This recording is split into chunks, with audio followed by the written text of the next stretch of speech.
안녕하세요. 분석센터장 K입니다. 돌아오는 주말 해외 축구 일정입니다. 영상은 프리미어리그 위주로 준비를 했습니다.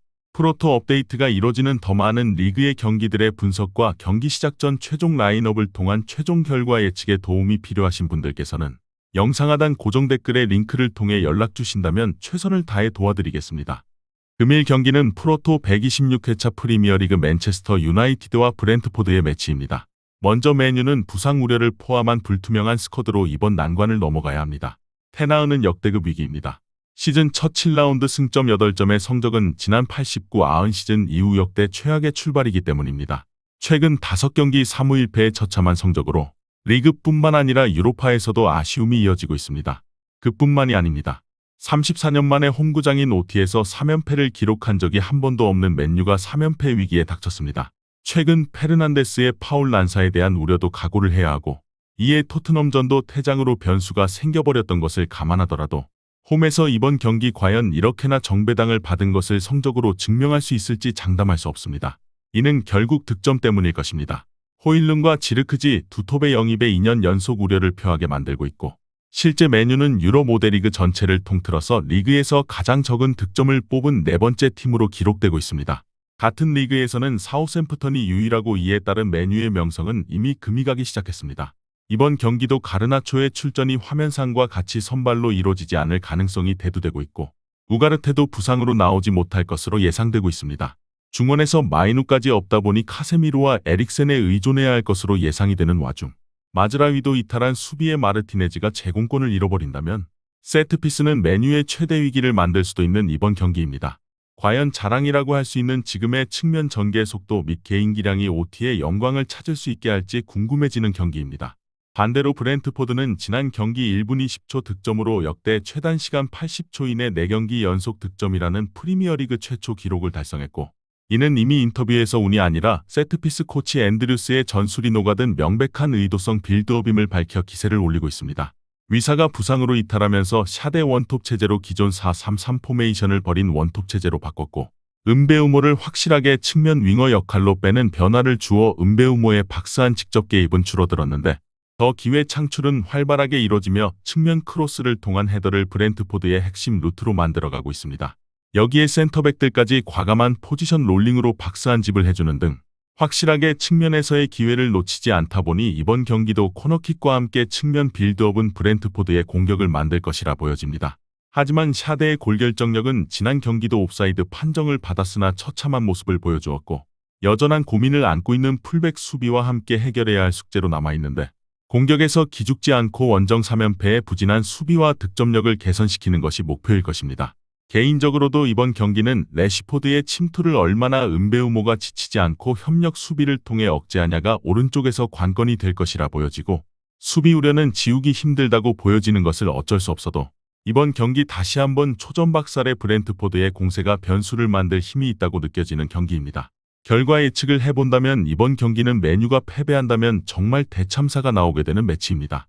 지난 1978년 이후 홈구장인 OT에서 리그 3연패를 기록한 적이 한 번도 없었던 맨유인데 리버풀과 토트넘에 내어주며 이번 경기에 진다면 37년 만에 테나은은 또 다른 불명예를 쓰게 됩니다. 반질리를 대파하며 호기롭게 5월 순위를 지켜봐라 호언장담했으나 경기 3무 1패라는 유로파 포함 처참한 성적을 이어가고 있고 유럽 5대 리그 전체를 통틀어 사우샘프턴, 세인트 파울리 그리고 레체 다음으로 적은 득점을 기록하고 있는 부진을 겪고 있습니다. 이번 상대인 브렌트포드의 경우에도 수비에서 측면 약점을 빼놓을 수는 없으나 세트피스에서 지속적 헤더 적중률과 함께 은베우모를 측면에서 활용한 박스한 연결을 더 가져가며 경기 초반 득점을 꾸준히 노리는 전술을 보이다 보니 맨유도 이번 경기 마즈라위까지 빠진 측면과 마르티네즈의 높이 열세는 브렌트포드에게 기회로 다가올 수 있습니다. 사실 가르나초와 래시포드의 측면 속도는 당연 위협을 수 있는 것은 분명하지만 리그에서 결과가 나오지 않고 있는 맨유임을 감안한다면 승리가 쉽지 않아 보이는 것을 부정할 수 없습니다. 따라서 이번 경기는 1핸디패 내지 맨유의 리그 득점 부진을 고려해 3.5 언더를 고려하게 될 것이며 브렌트포드의 원정 3전 전패 성적의 가능성이 높진 않으나 소액 브렌트포드 승에 도전하게 됩니다.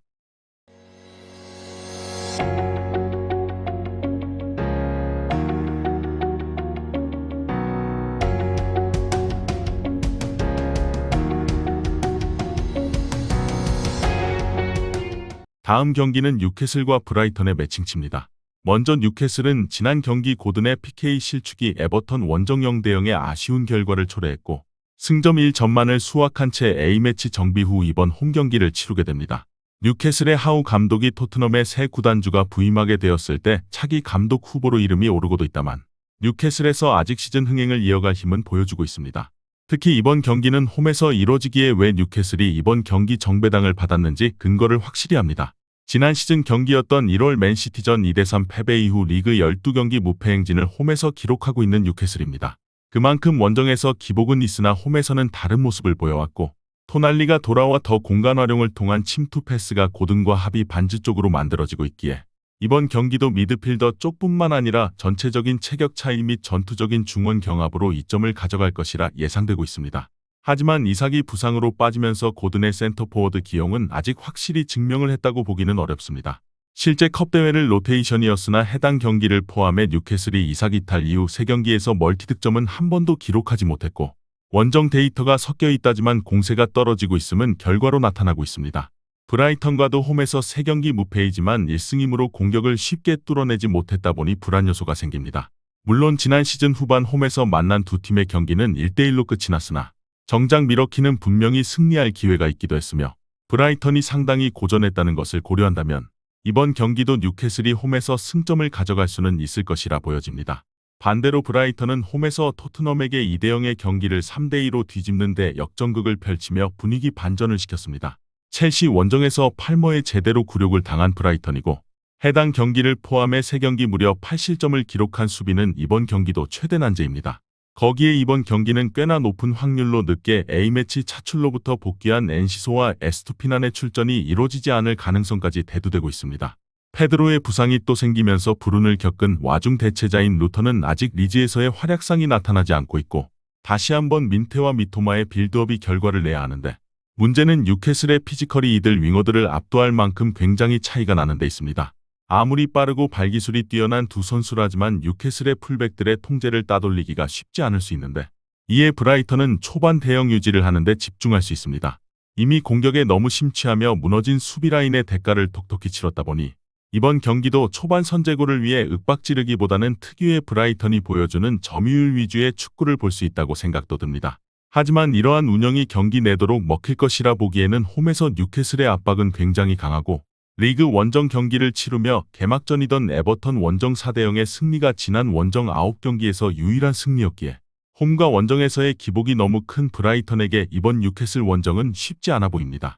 최근 댄번과 셰어의 센터백 수비가 조금 아쉬웠다 보니 이전처럼 뉴캐슬이 단단하다고 생각은 들지 않고 웰백의 발기술은 한 방을 만들 힘이 있다 보니 그냥 물러서지 않을 것이라 보여지기는 하는데 이게 결국 3.5점이라는 기준점을 만들었다고 보여지는 것은 사실이나 브라이턴의 업셋을 기대하기에는 근거가 많이 부족해 보입니다.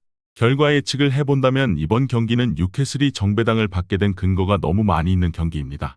뉴캐슬은 현재 리그 11경기 그리고 지난 EFL 컵대회 1대0 승리 포함 전체 홈 12경기 무패 행진으로 7승 5무의 성적을 이어가고 있습니다.